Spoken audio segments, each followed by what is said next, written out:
The ceiling was wrong.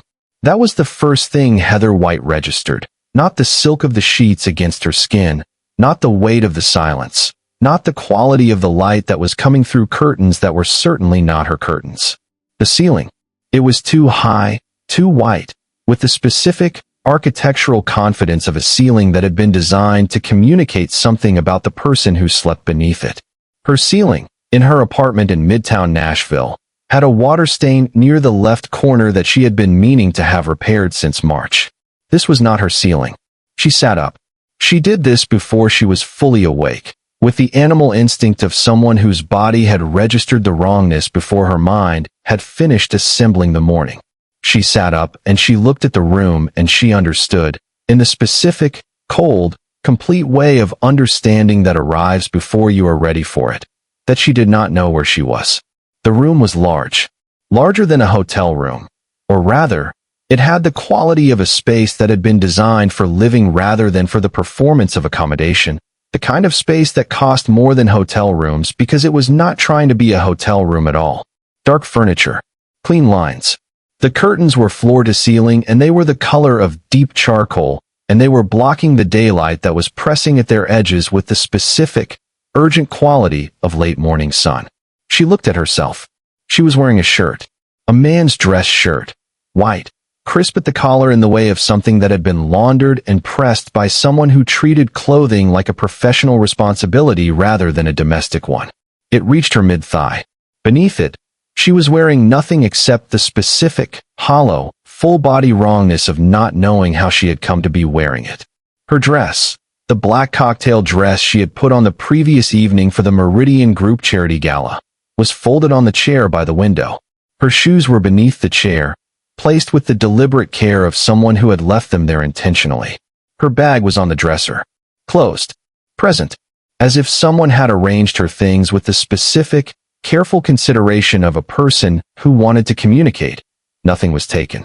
Everything is accounted for. She did not feel unwell in the specific, dreaded way. She felt the concentrated wrongness of a body that had been chemically interfered with, a dull, particular heaviness at the edges of her consciousness, the residue of something that was not alcohol, which she knew because she knew alcohol, and this was different. This was the quality of something that had removed her evening rather than distorted it. The door was across the room. It was closed.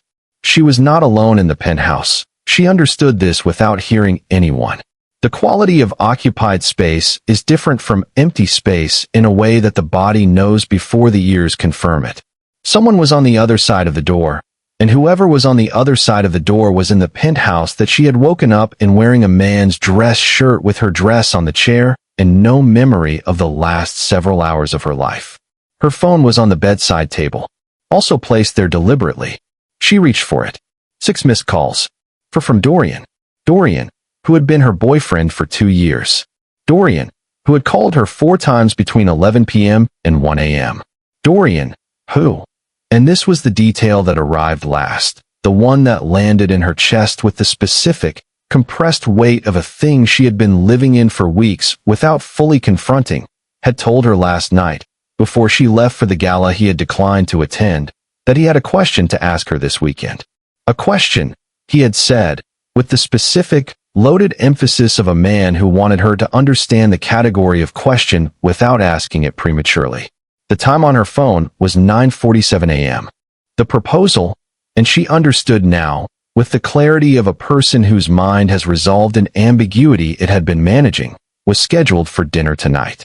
7 p.m. at Lenora's, which was the restaurant he had mentioned 3 times in the past 2 weeks with the unsubtle frequency of a man placing his stage. 9:47 a.m. 7 p.m. dinner. Less than 10 hours.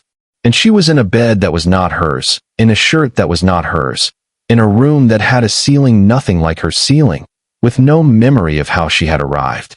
The door opened. The man who came through it was Korean.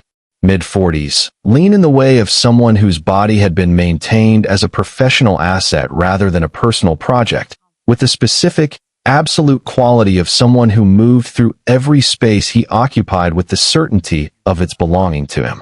He was dressed, dark trousers, a gray shirt, the sleeves pushed to the forearm in the specific, functional manner of someone who has been working for hours.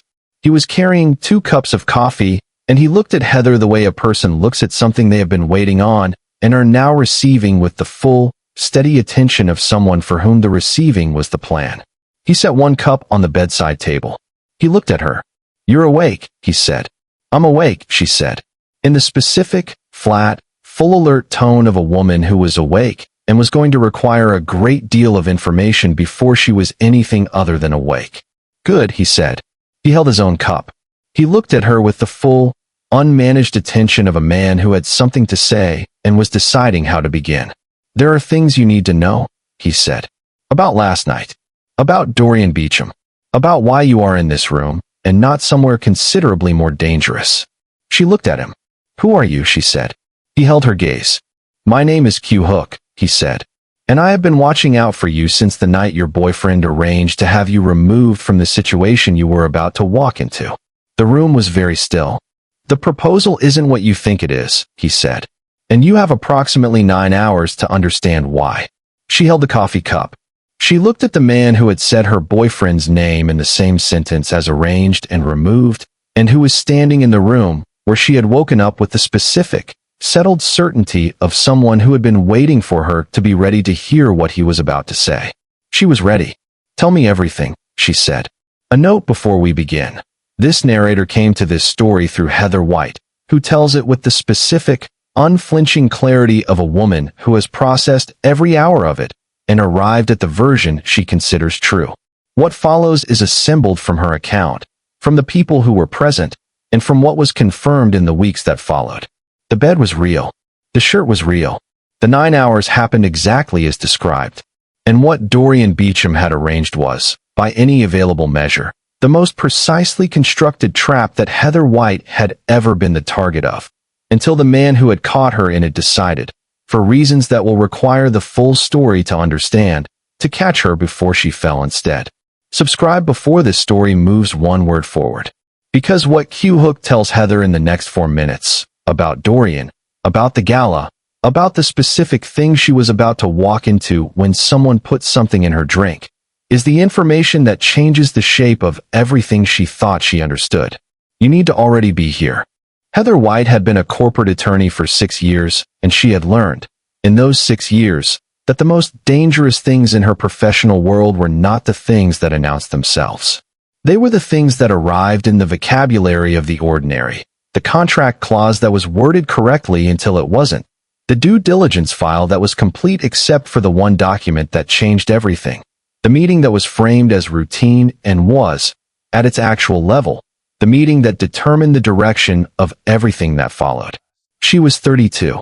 She had grown up in Birmingham, Alabama, the daughter of Nadine and Clifford White, a family court judge and a structural engineer who had, in their respective professions, passed on to their eldest daughter the specific double inheritance of someone who had been raised by a person who read contracts and a person who read structures.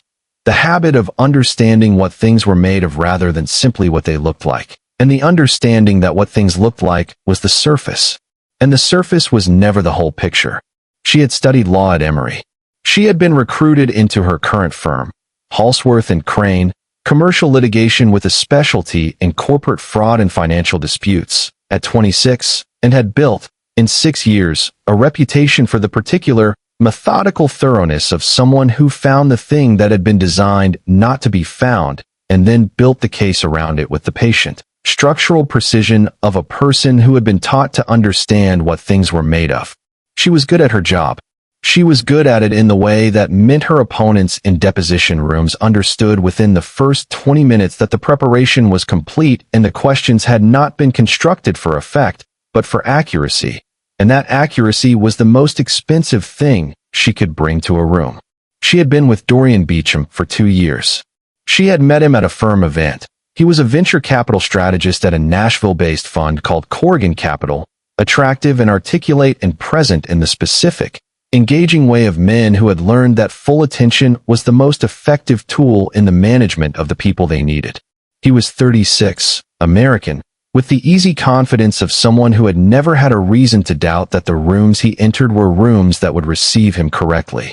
She had found him interesting. She still found him interesting in the way that she found complex problems interesting. which was not.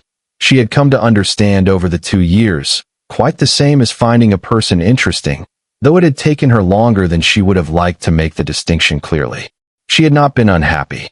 She had been occupied, which was a different thing, and she had managed the occupation with the professional efficiency she applied to most things. The proposal she had been anticipating, the question that had been telegraphed in the 3 mentions of Lenoris, had produced in her not the warm, certain anticipation of a woman who knows what she wants, but the specific, professional alertness of a woman who is about to be presented with a decision and is not yet certain of her answer. She had not examined this uncertainty closely. She had been busy.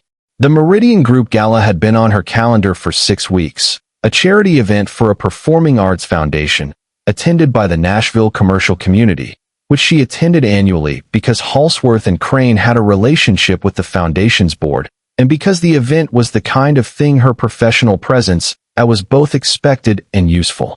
Dorian had declined to attend. He had declined with the specific, casual ease of someone who considered the event beneath the altitude of his current schedule, and she had not pressed it. She had gone alone, which she had done before and which did not trouble her, and she had arrived at the Meridian Group Gala at 7:30 p.m. on a Friday evening and had not come home. She had come, instead, to a penthouse on the 14th floor of a building in the Gulch, and she had woken up at 9:47 on a Saturday morning with 9 hours and 43 minutes until Dorian Beauchamp's planned proposal and the specific, cold, full-body understanding that something had happened to her evening that she had not chosen and could not yet account for. Hugh Hook was the accountant. The Meridian Group Gala had been, by all available surface evidence, the same gala it was every year. The Caldwell Grands Ballroom had been arranged with the specific, expensive beauty of a space that understood its occasion, 300 guests, round tables with the foundation's signature ivory arrangements, a live string quartet, playing in the east corner at the volume that said "We are here," not performing. The silent auction paddles had been distributed. The program had been printed. The bar had been stocked with the quality that the Meridian Group's donor list expected. Heather had arrived at 7:30 and had managed the first 90 minutes of the evening with the professional efficiency of someone who was good at the social arithmetic of these events, the correct distribution of attention across the firm's clients and contacts, the management of conversations with the warmth that was genuine rather than performed, the specific, practiced navigation of a room where the professional and the personal overlapped, and the navigation of that overlap was itself a form of work. She had noticed Hugh Hook at the 40-minute mark. Not because she knew who he was, she hadn't. She had noticed him in the way her professional attention noticed anything that represented an anomaly in the pattern of a room. He was Korean, mid-40s, and he occupied the space around him with the specific quality of primary authority, not the performed authority of men who announce themselves, but the settled, structural kind that requires no announcement. He was at a table near the north windows with 3 men who had the compressed, functional quality of people whose role in the room was support rather than engagement. She had noted the anomaly and filed it in the category of significant person, unknown context, and returned to the social arithmetic. She had her first drink at 8 p.m. Champagne, from a tray. She had been handed it by a server, or someone dressed as a server, and had accepted it with the absent-minded ease of someone whose attention was on the conversation she was managing rather than the glass in her hand. She would remember the champagne. She would remember its specific, slightly different quality, the flatness at the back of it, the almost imperceptible absence of the correct carbonation, and she would remember dismissing the absence as the difference between good champagne and very good champagne. She would remember drinking half of it and setting it down. She would not remember anything after 9:15. What Hugh Hook told her, in the penthouse on the Saturday morning, was what had happened in the space between 9:15 and the moment she woke up. At 9:15, Heather White had begun to exhibit the specific, distinctive symptoms of someone who had been given something in a drink. Not dramatically. The management had been precise, the dosage the kind that produces the appearance of someone who has had too much to drink rather than the appearance of someone who has been drugged, because the distinction matters when you are in a room full of people and you are trying to move a person out of a room without producing the kind of scene that generates the kind of attention that complicates the operation. There had been two men waiting near the east exit. Not servers. Men who had been at the event without being on the event staff list, which was a discrepancy that Q-Hook's own security team had identified in their preliminary review of the evening, because Q-Hook was a man who reviewed the preliminary security profiles of every event his operational schedule brought him to. And the preliminary review had flagged two names on the attendee list that did not belong to the commercial community that the Meridian Group Gala served. The names had belonged to a specific operational network that had, over the previous 18 months, been in a documented conflict with the financial interests of a Corrigan Capital Fund strategy, the same fund strategy that Dorian Beecham had been the primary architect of, and which had, in the documents that Q-Hook's network had assembled over those 18 months, a series of financial irregularities that were in the specific category of things that required the continued absence of certain documentation to remain irregular rather than criminal. Heather White was a corporate fraud attorney at Halsworth & Crane.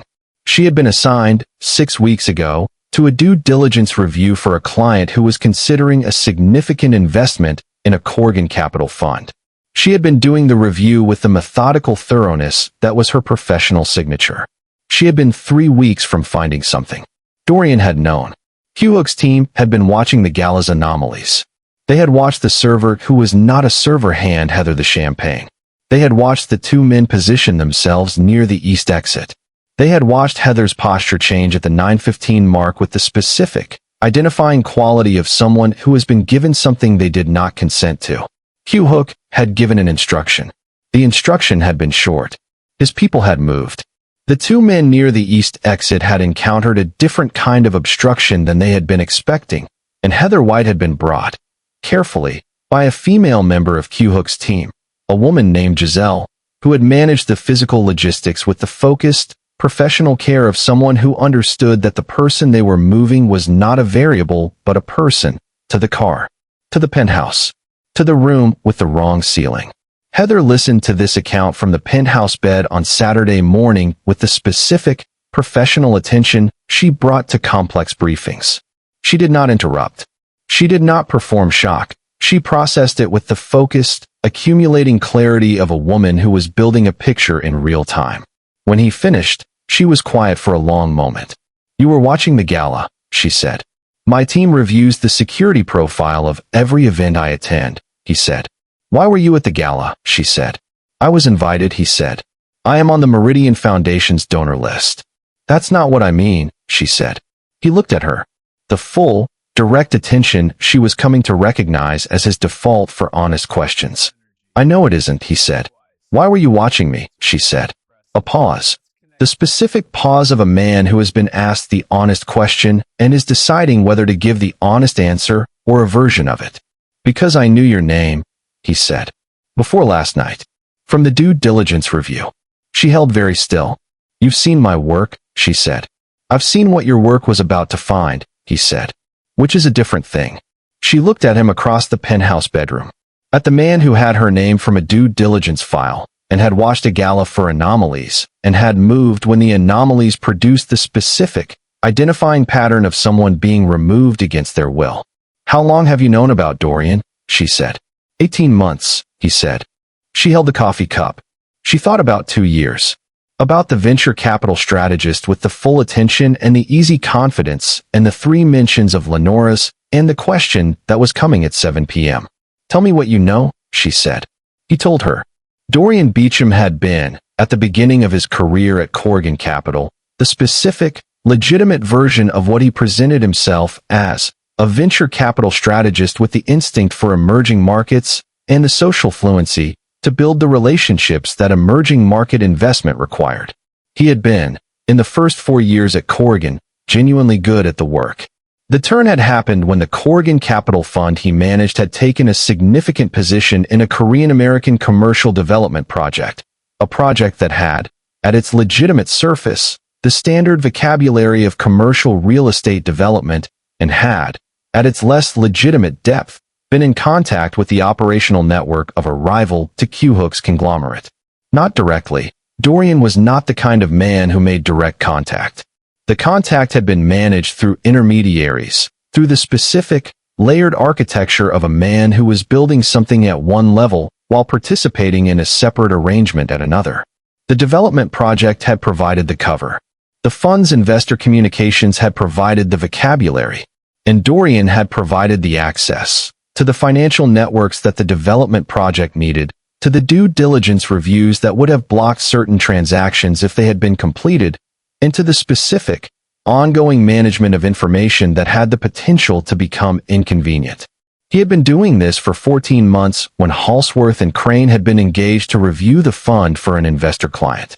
He had been doing it for 16 months when the specific, methodical attorney assigned to the review had begun asking the questions that, if followed to their correct conclusion, would produce a financial picture that was not the picture Dorian had been managing. He had been doing it for 18 months when Q-Hook's own network, which had been building its documentation of the rival operations' Nashville presence since the beginning, had identified Heather White's review as the external catalyst that would, if completed, provide the legal documentation to collapse the financial structure that the rival operation had been building. The rival operation had, apparently, identified the same thing. The 2 men at the gala, Heather said, were deployed to remove you from the event in a condition that would require at minimum a 48-hour recovery period, Q-Hook said.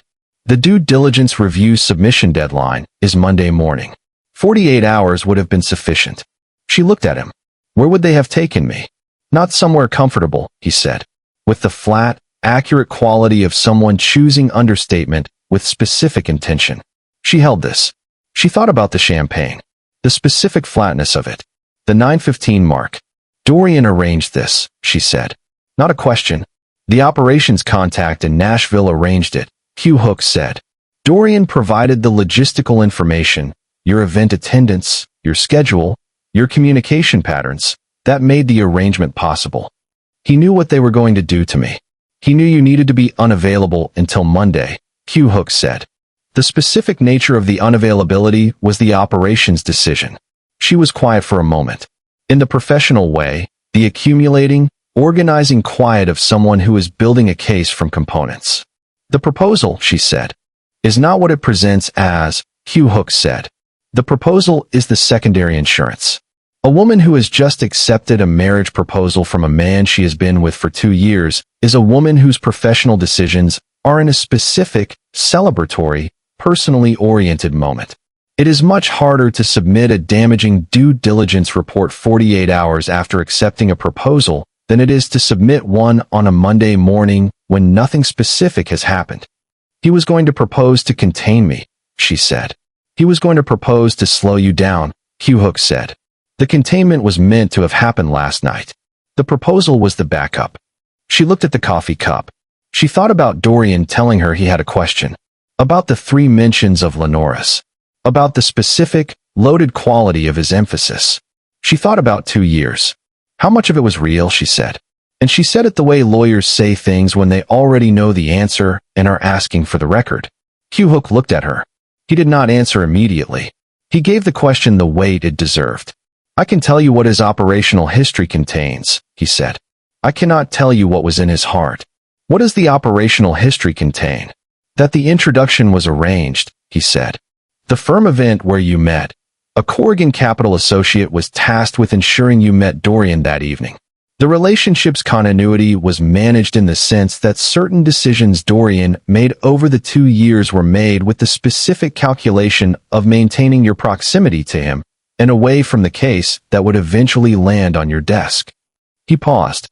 The case was not unforeseen. The fund review was anticipated. You were selected for the review because of your reputation for finding what has been designed not to be found. You were also selected because you were in a relationship with the man the review would ultimately implicate.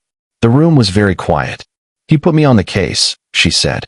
He had an associate of the operation recommend you, Q-Hook said, through the appropriate professional channels. It is the kind of thing that is very clean when it is assembled correctly. And then, when you were close enough to find it, the alternative plan was activated. She set down the coffee cup. She looked at the ceiling that was not her ceiling. He built 2 years of my life, she said, to have a hand available when he needed it. Yes, Q-Hook said. She held this for a long time. Then she said, in the voice that her opponents in deposition rooms knew as the one that came at the end of the accumulation, "I need my laptop. And I need the documents you have. And I need," she paused, "reorganized. I need to know why you're telling me this instead of managing it through your own channels." He looked at her. "Because," he said, "the case you are about to make is stronger than anything I can build through my channels. And because I have been watching a woman do the most meticulous legal work I have encountered in 18 months, and it seemed wrong to let them take that from her over a glass of champagne." She looked at him. "That's a partial answer," she said. "It's the honest partial," he said. "The rest requires more time than we currently have." She noted the current. She noted it with the full attention she brought to everything. "Then let's use the time we have," she said. "Where's my laptop?" Dorian Beecham arranged Heather White's introduction. He managed 2 years of a relationship to keep her close. And he had a backup proposal ready for the Monday morning she was supposed to spend recovering from whatever had been in that champagne.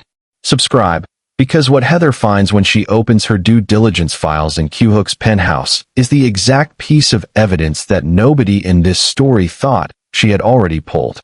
Her laptop was in the sitting room of the penthouse.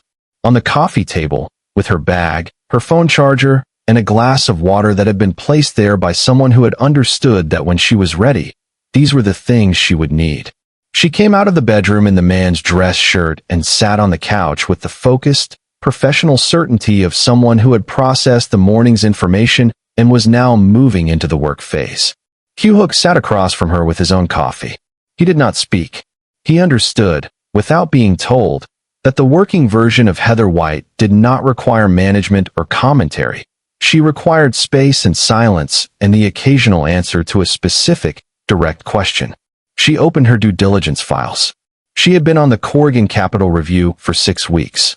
The file was substantial, 340 pages of documentation, financial records, transaction histories, corporate governance documentation, and the specific, additional layer of secondary research that Heather conducted beyond the standard due diligence requirements. The layer that her colleagues at Halsworth and Crane called Heather's extra work, with a combination of admiration and mild exhaustion. She had not submitted the report yet. The deadline was Monday morning. She had been planning to finalize the last section on Saturday evening, which was the section that required the most careful language, the section where the specific, accumulated weight of the financial irregularities she had documented needed to be expressed in the precise legal vocabulary that would make it actionable. She had not told Dorian how far along the report was. She had not told anyone.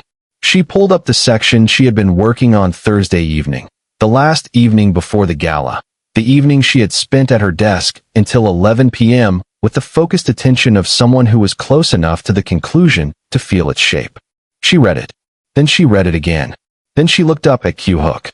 "I already have it," she said. He set down his coffee. "Have what?" "The transaction record," she said.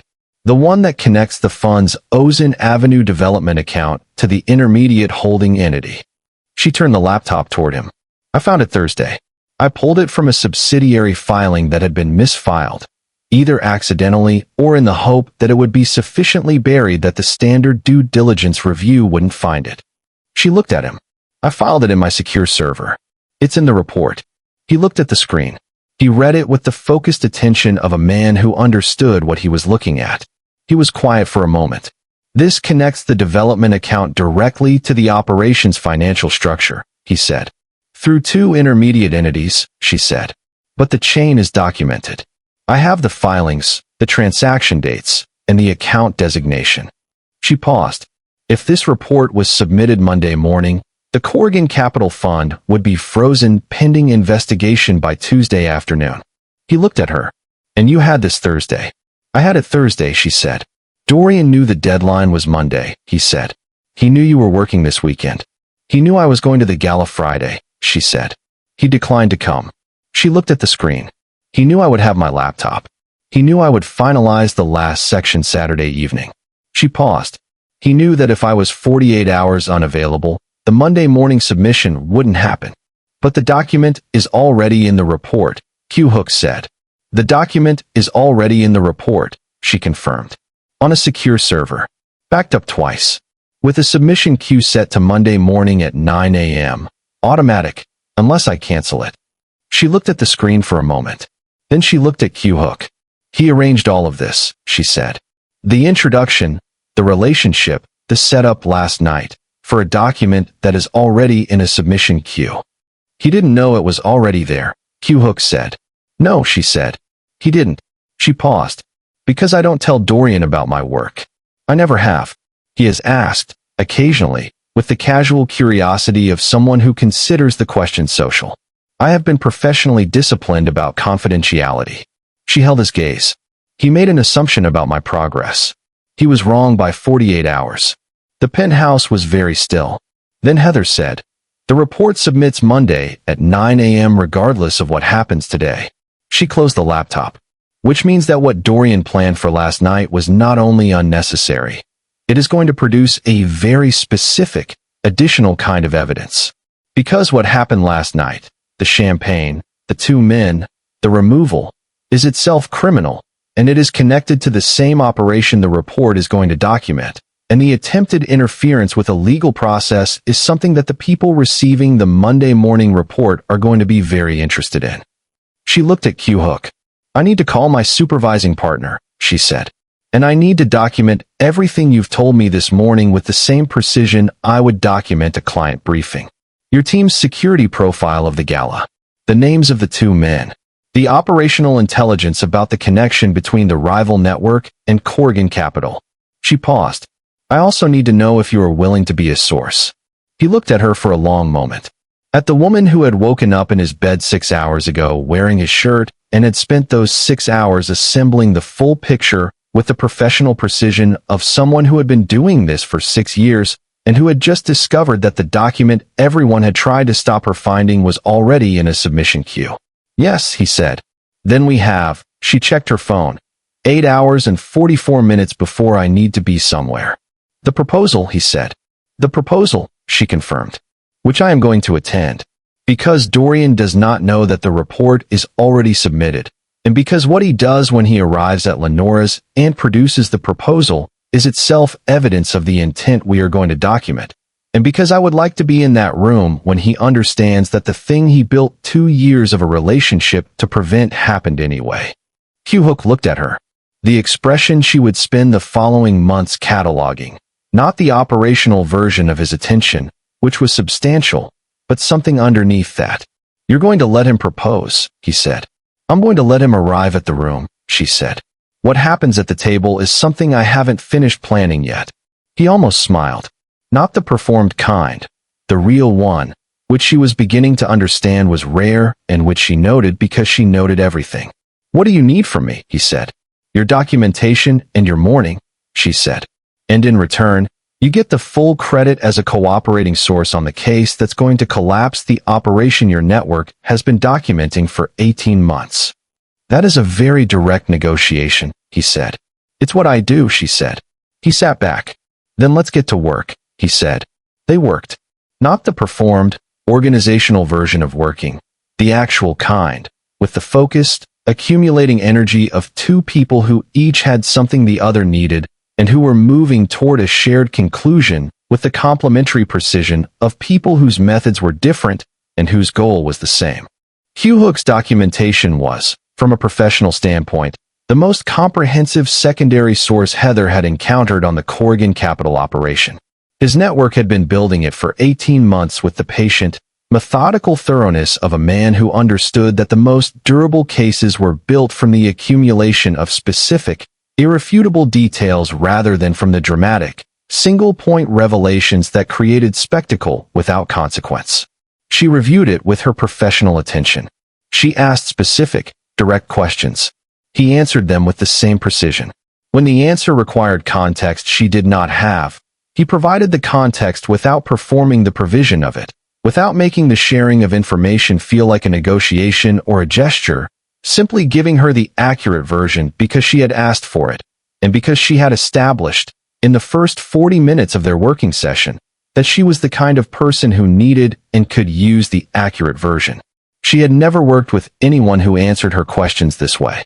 Not because her colleagues were inaccurate, Because their answers were filtered through the professional hierarchy and the institutional interests and the managed version that organizations produce when they are communicating internally. Q-Hook's answers had none of that filtering. They had the specific, direct quality of someone who had decided, from the first sentence, that the person across from him deserved the full information and who was delivering it without intermediary management. She noticed this. She filed it. She kept working. At noon, Giselle, the woman from Q-Hook's team who had managed the logistics the previous evening, brought food to the penthouse. It arrived in the specific, unhurried manner of someone who had anticipated the duration of the working session and understood that it required sustenance without interruption. She set it on the table near the window, acknowledged Heather with the professional, brief courtesy of someone who understood that her own role in the previous evening required no discussion, but that the acknowledgement mattered, and left. Heather looked at the food. She looked at Q-Hook. "She's the one who brought me here last night," she said. "Yes," he said. "She managed me carefully," she said. Nothing was disturbed. Everything was placed correctly. She paused. "Tell her I said thank you." He noted this. She could see him noting it. The specific, small register of a man who had not expected it, and who found the not expecting instructive. "I will," he said. They ate. They kept working. She called her supervising partner, Mirabelle Okafor, at 1 p.m., a 15-minute call in which she delivered the relevant facts with the compressed efficiency of a lawyer briefing a senior partner, which Mirabelle received with the focused, uninterrupted attention of a woman who had been at Halsworth and Crane for 22 years and who did not require emotional context to process actionable legal information. Mirabelle said she would have the firm's white-collar division on standby for Monday morning. She said the report's submission should proceed as planned. She said that the events of the previous evening, the drugging, the attempted removal, the operational intelligence, needed to be documented in a formal statement before Monday, which Heather confirmed she was already producing. She hung up. She looked at Q-Hook. "My senior partner is aware," she said. "The submission proceeds Monday at 9. What time do you need to leave for Lenoris?" he said. She looked at her phone. 6:15, she said. "I need to go home first. Change." "You have time," he said. "Yes," she said. And then, because she had been managing a question for 4 hours and had decided it was time to ask it, "Why did your network become involved in the rival operations Nashville activity 18 months ago?" He looked at her. "Because the rival operation had begun interfering with legitimate development investments that my conglomerate was building in Nashville and the adjacent markets," he said. "They were doing this through the Corrigan Capital Fund's real estate vehicle, which was being used to block and redirect contracts that had been awarded through standard processes." He paused. "It was a financial interference tactic, not a physical one. My response was documentation rather than the alternative. You chose legal remedy," she said. "I chose the method that would produce the most durable result," he said. "Which in this case was legal remedy, yes." She held this. She thought about the specific vocabulary of a man who had been described in her professional world, before this morning, in the specific, institutional shorthand of diversified holdings and significant interests, and the careful blank that briefing documents produce when they are describing something they cannot afford to specify. She thought about the man sitting across from her who had answered her questions with complete accuracy for 4 hours, and who had arranged for her to be brought to safety by someone who had placed her shoes carefully beneath a chair. "You have a legitimate exit strategy," she said. "Not a question. I have been building one for 3 years," he said. "The Nashville commercial operations are the furthest along. The due diligence report is going to implicate the rival operation," she said, "which weakens their Nashville position considerably," he said. "Which accelerates your exit timeline," she said. "It makes the exit structurally cleaner," he said. "Yes." She looked at him. "You need the report submitted as much as I do." "Yes," he said, without apology, with the flat, accurate quality of someone stating a shared interest that doesn't require dressing up. She appreciated it. She appreciated it with the specific, professional warmth that genuine honesty produced in a woman who had spent 6 years managing managed information and had spent 4 hours receiving the accurate version. "Then we both have an interest in Monday morning," she said. "Yes," he said. "And in your evening." She looked at her phone. 5:47 p.m. An hour and 28 minutes. I need to go, she said. I know, he said. She stood. She looked at the shirt she was still wearing, the man's dress shirt, pressed and white, which she had not changed out of because the morning had not contained a moment where changing had been the priority. I need my dress, she said. It's in the bedroom, he said. I had Giselle press it this morning while you were sleeping. She held this. Of course she did, she said. He stood. He walked her to the door. She stopped at the threshold. What you said earlier, she said. About having been watching someone do meticulous work and it seeming wrong to let them take it away. Yes, he said. That was not the whole reason, she said. He held her gaze. No, he said. It wasn't. She nodded once. The nod of a woman who has received an honest answer and is choosing to return to it later. Monday, she said. Monday, he said. She left. Heather White walked out of Q Hook's penthouse in her freshly pressed dress at 5:47 p.m. Dorian Beecham had a ring at Lenora's and had no idea the submission Q had been running since Thursday. Subscribe, because what Heather does when she arrives at Lenora's is not what Dorian expected and not what you're expecting either. And the twist at that table changes every account of this story. She went home first. She went home and she stood in the bathroom of her apartment for 11 minutes, not moving, with the specific quality of a person who is standing in their own space for the first time after an interval that has reorganized their understanding of it. She looked at her apartment, the kitchen, the living room, the framed photograph of herself and Dorian at a Corrigan Capital holiday dinner that had been on the bookshelf for 14 months, with the focused, clarifying attention of someone who is seeing a space correctly for the first time because the lens has finally been ground to the right prescription. She showered. She dressed. She chose, with deliberate intention, the navy dress she had bought for a firm presentation the previous year. Not the cocktail dress, not the casual kind, the specific, precise dress of someone who was going to a dinner where they intended to be completely themselves and wanted their appearance to confirm that intention. She called her sister Renee in Birmingham at 6 p.m. The call lasted 4 minutes. She told Renee the relevant facts with the compressed accuracy she had used for Mirabelle Okafor, and Renee, who was a high school principal with the specific, unillusioned pragmatism of a woman who had been managing people's constructed realities professionally for 15 years, listened and said, "Do you need me there?" "No," Heather said. "I need you on the phone at 8. "I'll be there," Renee said. She arrived at Lenora's at 7:02.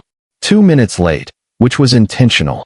The specific, minor deviation from her usual punctuality that communicated, to herself rather than to Dorian, that this evening was not operating on her standard terms. Dorian was already there. Of course he was. He was at a table near the window table that had presumably been chosen with the same deliberate intention as the 3 mentions of Lenora's, and he was dressed in the specific, careful manner of a man who had been preparing for this evening for longer than the evening itself. He looked, at first sight, exactly as he always looked, attractive, present, with the full attention that had been the first thing she had found interesting about him, and that she now understood was a management strategy rather than a form of genuine presence. She sat down. He looked at her. Something crossed his face, not quite relief, not quite the natural ease of the man she knew. A version of ease that had been assembled for the occasion. "You look incredible," he said. "Thank you," she said. "I was worried," he said. "I called last night. You didn't answer." "I know," she said. "I saw the missed calls this morning." "Where were you?" he said. The casual, slightly concerned question of a boyfriend asking about a missed evening. The question that would have, 24 hours ago, produced a routine explanation and moved on. "I had a difficult evening," she said. "I'll tell you about it." He waited. The practiced, full attention wait. She looked at him across the Lenora's table. She looked at him with the specific, complete attention she brought to depositions. The attention that was not adversarial but was absolute. That saw the person rather than the performance. That had produced, in 6 years of deposition rooms, the specific, clarifying moment when the person across from her understood they were not going to be able to manage what was happening. "I had a drink at the Meridian Gala last night," she said.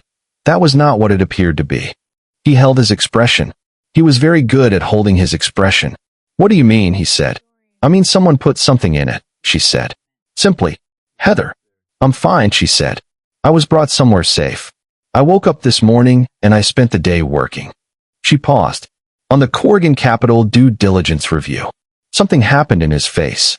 Not the performed expression, the thing underneath it.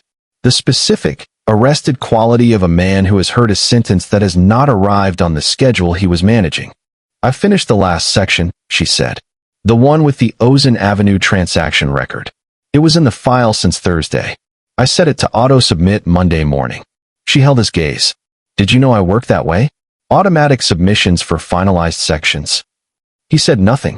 I didn't think you did, she said. You never asked about my process. You asked about my progress, occasionally, which I thought was professional courtesy and which I now understand was something more specific.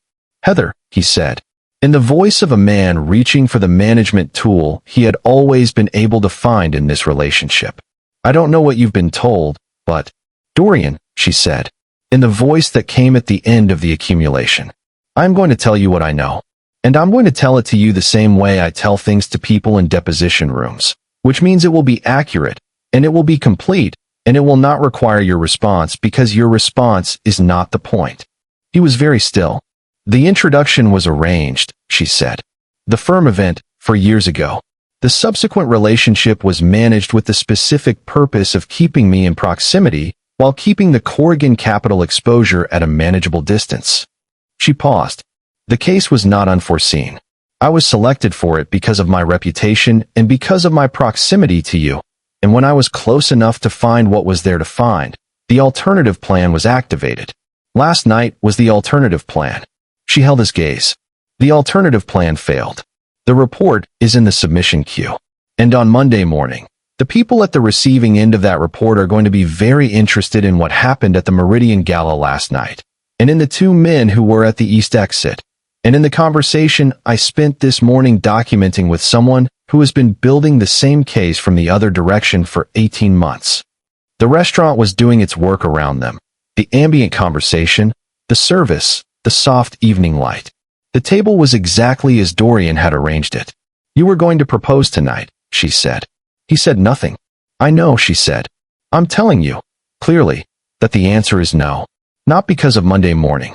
Because the question has been asked in bad faith, and because I have been in a relationship for 2 years that was constructed rather than real, and because the only honest thing available in this restaurant right now is the answer no. She put her napkin on the table. She stood. The ring is a waste, she said. Give it back to wherever you got it from. She picked up her bag. What are you going to do, he said. The first honest sentence he had produced. The voice underneath the management. She looked at him. My job, she said. Correctly. She walked out of Lenora's at 7:23 p.m. She was outside the restaurant for 3 minutes before she allowed herself the specific, full-body expulsion of breath that the last 23 minutes had required her to defer. Not a collapse. The release of someone who has been carrying something in the professional register and has finished carrying it, and is now returning to the ordinary human register where the weight of what has just happened is available to land. She called Renee at 7:25. Renee answered on the first ring. I walked out, Heather said. Good, Renee said. Without additional commentary, which was the specific, sisterly precision of a woman who understood that good was the entirety of the available response, and that anything added to it would have been less rather than more. I need 20 minutes, Heather said. I'll be here, Renee said. She walked. Not toward anything specific.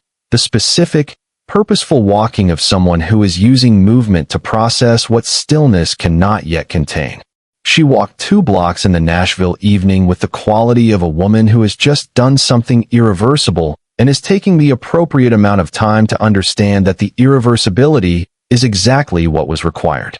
She thought about 2 years.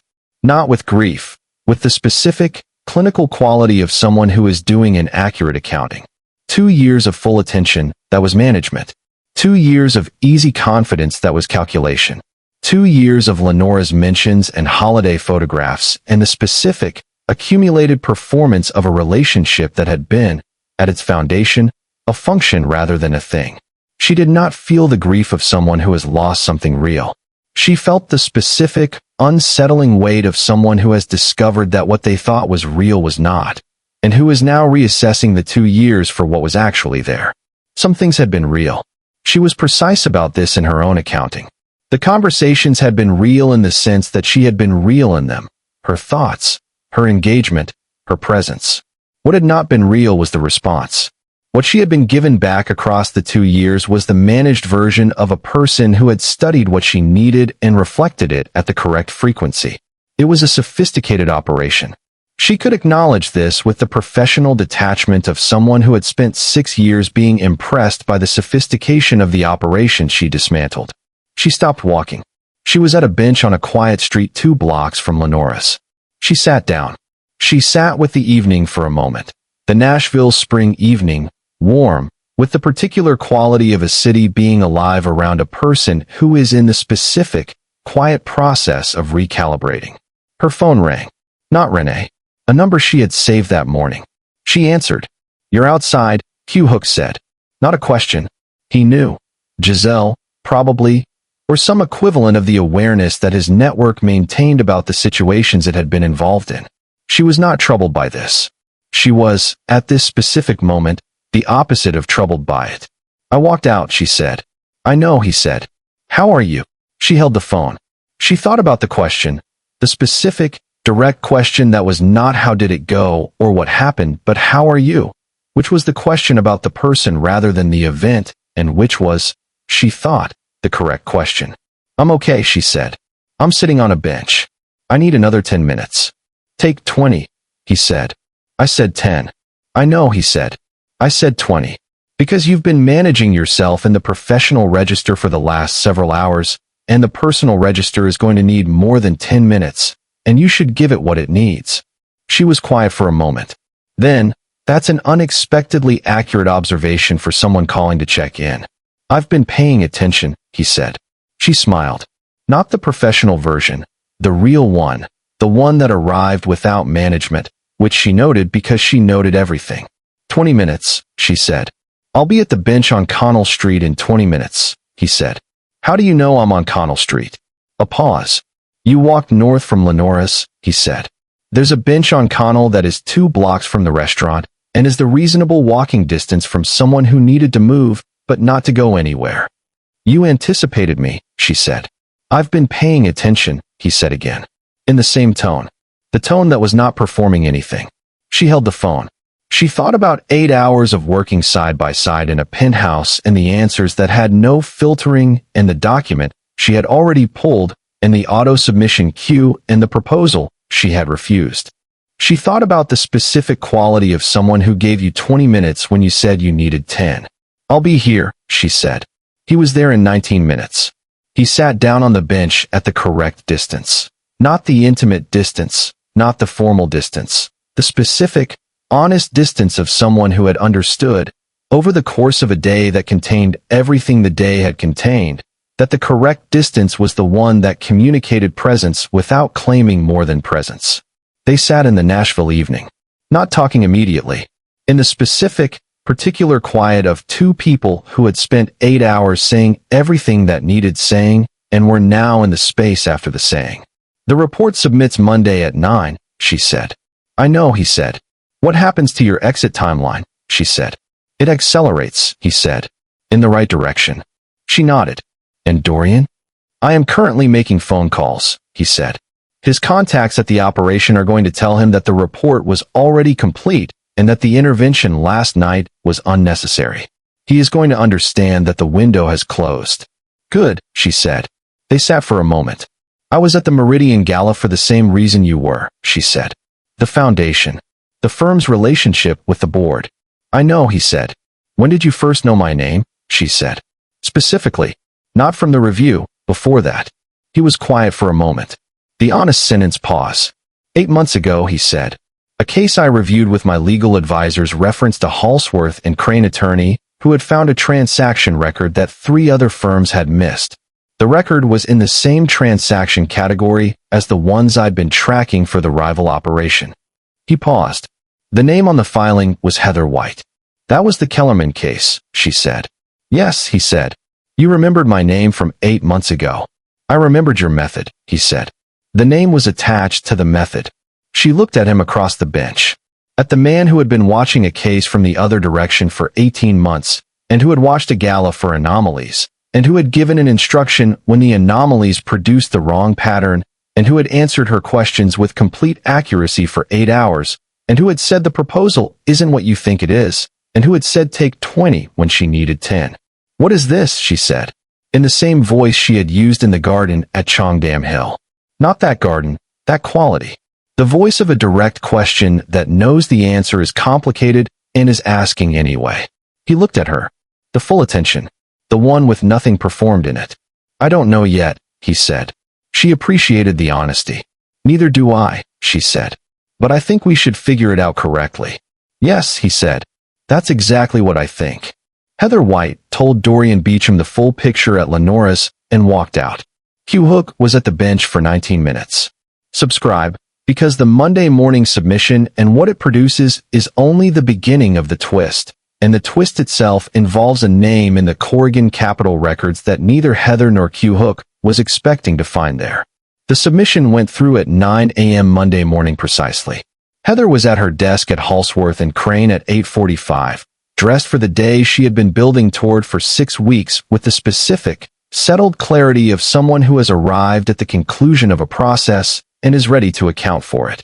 Mirabelle Okafor was in the office. 2 attorneys from the white-collar division were on standby. The firm's ethics officer had been briefed. The report was 346 pages.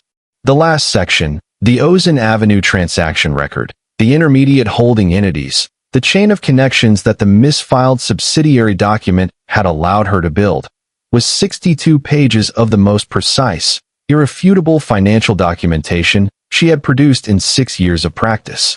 She watched the submission confirmation appear at 9:02. She noted the time. She noted the confirmation number. She sent it to Mirabelle and went to get coffee. By 9:45, the receiving authorities had confirmed receipt. By 10:30, the Corrigan Capital Fund accounts had been flagged for preliminary review. By noon, Mirabelle had received 2 calls, one from the Federal Financial Crimes Unit, one from the State Attorney's Office, that confirmed the documentation was being treated with the seriousness it warranted. Dorian Beecham was unreachable by his office at noon. His absence from his Corrigan Capital desk was noted in the same Monday morning hours. He would be reachable again, through considerably more formal channels, by Tuesday afternoon. Heather sat with all of this in the measured, professional way she sat with the conclusions of cases. She had felt, in the final delivery of things she had worked toward, a specific, particular quality, not triumph, which was too theatrical for what she actually experienced, but the deep, settled satisfaction of something correctly done. The work complete, the documentation accurate, the conclusion arrived at through the method rather than in spite of it. She was reviewing the post-submission procedure documents at 2 p.m. when the email arrived. It was from the Federal Financial Crimes Unit. It was marked for her attention specifically, not for the firm, not for Mirabelle, for her, with the specific, direct address of a communication that was intended to be personal rather than institutional. It was a request. The federal investigation into the Corrigan Capital operation had been, the email indicated, underway for several months. The documentation she had submitted that morning had provided critical missing components. In their review of the complete financial record, they had encountered a name in the intermediate holding entity structure that they believed she should be made aware of. The name was Clifford White. Her father. She read the name. She read it again. She held the email for a long time in the specific, full attention stillness of a woman who has just found a familiar word in an unexpected context, and is doing the specific, professional work of not allowing the personal to collapse the professional before the professional has been fully accounted for. She called Q Hook. He answered on the first ring. "There's a name in the intermediate holding entities," she said. "Tell me," he said. She told him. He was quiet for a moment. A different quiet than his usual ones. The specific quality of someone who has received information they already had and is deciding, in real time, how to deliver what they know to the person on the other end of the phone. "You know," she said. A pause.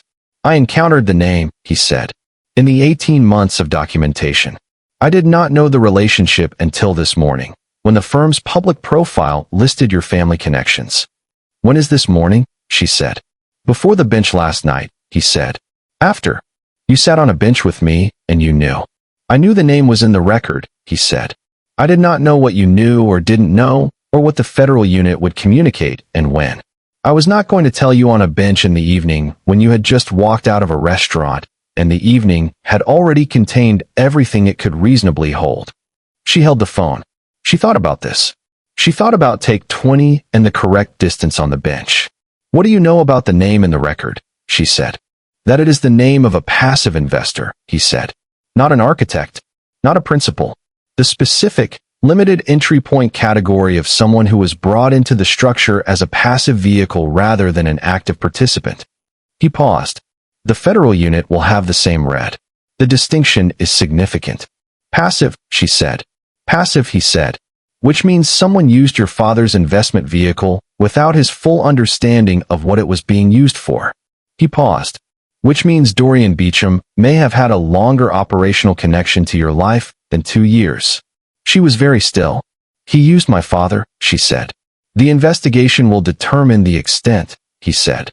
But the initial read is that the passive vehicle was arranged approximately 4 years ago. The same year you met Dorian. She held this. He arranged everything from the beginning, she said. Yes, Hugh Hook said. From considerably further back than we understood on Saturday morning. She was quiet for a long time. I need to call my father, she said. Yes, he said. And then I need to sit with this for a while, she said. Yes, he said.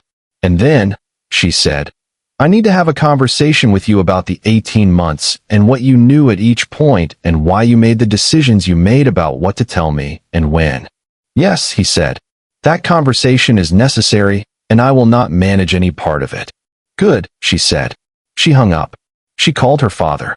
She had the conversation that began the longer accounting. Clifford White had been a structural engineer for 38 years. He had built his professional reputation on the specific, patient work of understanding what structures were made of and ensuring that what they were made of was sound enough to bear the weight placed on them. He had raised his daughters with the same foundational principle. That surfaces were not structures, that the work was in the composition, and that integrity, not as a moral aspiration but as a physical property, the state of being internally consistent and uncompromised, was the only standard worth building to. He had been presented, for years ago, with an investment opportunity by a financial advisor who had come to him through a mutual professional contact. The investment had been framed as a commercial real estate passive vehicle, a limited partner entry point in a Nashville development fund that promised modest, reliable returns at minimal active involvement. He had reviewed the entry documents. He had found them clean. He had invested. He had not known that the fund's development vehicle was a shell structure. He had not known that the limited partner entry points were being used to launder financial movements through the Corrigan Capital operation. He had not known that the mutual professional contact who had brought the advisor to him had been, at that time, in an early-stage relationship with his eldest daughter. He had, in the specific and unforgiving way of someone who had built his professional life on the principle of understanding what things were made of, understood immediately, when Heather called on a Monday afternoon, that he had been used to build a structure he had not chosen to build, and that the structure's use had been designed to create the specific, additional layer of leverage that complicated his daughter's professional position. He was very quiet for a long time. Then he said, "Tell me what I need to do." She told him. He cooperated fully with the federal investigations process for passive investors, the documentation of his entry, the timeline of the investment, the identification of the contact through whom it had been arranged. His cooperation was comprehensive, and it was noted in the final investigation record as the kind that came from someone who had been deceived rather than complicit, and who understood that the only correct response to being deceived was to make the accounting precise and complete. The investigation's full picture assembled over the following 6 weeks. It was, in the assembled version, even more precisely constructed than Heather's Monday morning submission had suggested. Dorian Beecham had been operating as a financial conduit for the rival network for 3 years. The introduction at the firm event had been arranged through a network contact. The relationship had been managed as a long-term strategy, with the specific, patient calculation of someone building a multi-layered insurance policy against the professional exposure that the Corrigan Capital Fund's financial irregularities represented. He had used Heather's proximity, her professional credibility, her father's investment vehicle, and 2 years of her life as the components of a structure designed to protect a financial operation from the specific, methodical threat of her own professional method. It was, as Mirabelle Okafor said at the firm's post-case review, the most sophisticated personal interference with a professional process she had encountered in 22 years. And it had failed because of an auto-submission queue, a document found on a Thursday evening that nobody had anticipated, and a man who had watched a gala from the right position and given the right instruction at the right moment. Heather sat with the full picture when it was assembled. She sat with it the way she sat with the conclusions of all the cases she had worked, with the specific, professional satisfaction of something correctly done, filtered through the additional, personal weight of this particular case's cost. 2 years was the cost. Not grief. She was precise about this in her own accounting. But the specific, significant cost of having been present in something that was not what it presented itself as, of having been real in a situation that had not been real in return, of the specific, exhausting labor of living inside someone else's construction. She was done with it. Not cleanly, not immediately, done in the patient, deliberate way that things are actually finished rather than the performed, dramatic way that feelings sometimes require them to seem finished. She was building the done over the weeks following Monday morning with the same focused, structural attention she had brought to every case. She had the conversation with Q Hook on a Tuesday evening, 6 days after the bench on Connell Street. Not at the Penthouse, at Yogi's, which had been Heather's choice of restaurant because she had been to Yogi's twice and found it to be the kind of place where the food was the point and the room was the point and the performance was not the point, which was the correct kind of room for a conversation about 18 months and the decisions made during them. She asked him, in the direct, specific way she asked everything. When did you decide that what you were doing was something other than managing a case from the operational side? He held the question. He gave it the honest sentence pause. The moment I read the name Heather White in the Kellerman case filing, he said. I cannot tell you that I understood what that moment was when it happened. I can tell you that I have not managed a situation with the same particular quality of attention before or since. You watched a case for 8 months, she said. And then you watched a gala. I watched the gala because you were going to be at it, he said. The operational coverage was genuine. But the reason the coverage was thorough was specific to you. She looked at him across the table. You should have told me earlier, she said. About the name in the record. Yes, he said. Without qualification or defense. The honest acceptance of a person who has been told they were wrong and is not interested in arguing against the accuracy. If you are going to be someone I trust, she said, the managing of information ends now. Everything is accurate. Everything is complete. In the order it's available. Yes, he said. That is the only arrangement I have available, she said. I know, he said. It's the one I want. She looked at him across the table. At the man who had given an instruction at a gala and had answered 8 hours of questions with complete accuracy and had sat at the correct distance on a bench and had given her 20 minutes when she needed 10. She thought about Connell Street. About the ceiling that was not her ceiling. About the shirt that had been pressed. About the shoes placed with deliberate care beneath the chair. She thought about the specific, fundamental difference between a person who builds a structure around you and a person who understands what structures are made of and asks, simply and directly, whether what is being built is sound. Tell me about the 3-year exit plan, she said. From the beginning. He told her. From the beginning. Without the managed version, without the performance of modesty or the performance of confidence. The accurate version, at the level of honesty appropriate for the kind of conversation that 2 people have when they have decided they are going to figure out something correctly. It took until 10:30. They were the last people in the restaurant. The server, a young man named Oswald who had been at Yogi's for 3 years and who recognized them, already, as the kind of people who needed the table until they were done, had understood this and had not rushed them. Outside, in the Nashville evening that was considerably warmer than the evening at Lenora's, she stood on the pavement and looked at the man who had been in the correct position at the correct moment and who had made the correct decision with the information he had. Dinner Thursday, she said. I was going to ask, he said. I know, she said. I decided first. He looked at her with the expression she had been cataloging since the Saturday morning. The one that was not the operational version, and not the managed version, and not any version she had been given by anyone who had been given 2 years of her life and had used them differently than she had. You always decide first, he said. Yes, she said. Get used to it. He almost smiled. She walked to her car. She drove home to her apartment, to the ceiling with the water stain she was still going to fix, to the space that was entirely hers, to the life that was in the specific, clarifying process of being rebuilt with the correct materials. She did not remove the photograph from the bookshelf that evening. She did it the following morning, deliberately, in the specific, purposeful manner of someone who has completed an accounting and is clearing the space for what the space is now for. She called Renee at 8 a.m. I had dinner at Yoji's last night, she said. With the Korean Mafia boss who kept you safe and answered your questions for 8 hours. Renee said. He's building a legitimate exit, Heather said. I know you are not asking me to validate this, Renee said. I'm not, Heather said. I'm telling you because you're the person I tell things to. Renee was quiet for a moment. Is he honest with you? When he isn't, Heather said. I tell him and he corrects it immediately. Another pause. That's better than most, Renee said. I know, Heather said. I'm building something correctly this time. You built it correctly last time too, Renee said. Someone else put the wrong materials in the foundation. That's not the same thing. Heather held the phone.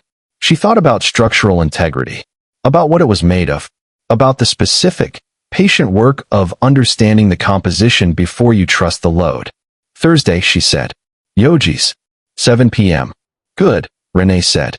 That's the most honest thing anyone says in this story, Heather said. Renee laughed. Go file something, she said. You have work to do. She did have work to do. She went and did it. In the specific, focused way she did everything, with the full attention of someone who understood that the surface was never the whole picture, that the composition was the work, that integrity was not an aspiration but a property, and that the only structures worth living inside were the ones built correctly from the foundation. She was 32.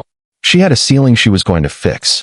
She had a Thursday dinner in a restaurant where the food was the point and the room was the point. She had an auto-submission queue that had been the most important piece of professional infrastructure in the history of Halsworth and Crane's white-collar division. She had a morning in a penthouse that had started with a wrong ceiling and had ended with the correct information. She had the most important thing available, which was a completely accurate picture of everything that had happened and what it meant and what came next. She went to work. The end. From a wrong ceiling and a man's dress shirt on a Saturday morning to a Thursday dinner where the food was the point and nothing was performed.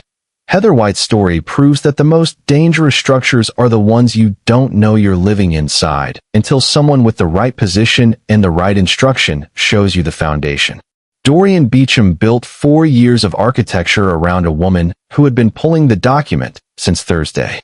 The auto-submission queue ran at 9 a.m. regardless. The bench on Connell Street was 19 minutes. And the man who said take 20 when she needed 10 was at Yoji's on Thursday and already knew what order to give her. Hit subscribe for next week's story. A woman returns to her childhood home after 15 years to settle her mother's estate and finds, in the walls of the house, evidence that everything she was told about why she left was a construction, and the man who built it is now the executor of the estate she is there to settle. She has 72 hours and 1 lawyer. The ending will change the shape of every hour that came before it. See you there? Real talk. When Heather told Q-Hook that the arrangement she had available was everything accurate, everything complete, in the order it was available, and he said yes without qualification, was that the moment this story became something real? Yes, because every other relationship in this story ran on managed information, and the decision to refuse that, from both sides, is the foundation of something different. No. The most important moment was Q-Hook sitting at the correct distance on the bench and giving her 20 minutes instead of 10, because that was the moment he understood her without being told. Both. The bench was him paying attention and the arrangement was her establishing terms, and a real thing needs both. D. The most important moment was Heather checking the auto-submission queue and finding it already running, because that is the moment the entire 2-year construction collapsed from the inside, and she built it herself without knowing it needed to. Drop your answer below and tell us, have you ever discovered that something you were living in was constructed around you rather than with you? How long did it take you to see the foundation? Also, Heather said she was not grieving because she had been real in something that had not been real in return, which was a different category of loss. Is that the most precise description of what it costs to be genuine inside someone else's performance? Or is there a better name for it? Sound off in the comments. Because this story is about one thing underneath everything else. The specific, significant difference between the person who studies what you need and reflects it back, and the person who simply pays attention. And what becomes possible when you finally find the second kind. What do you think?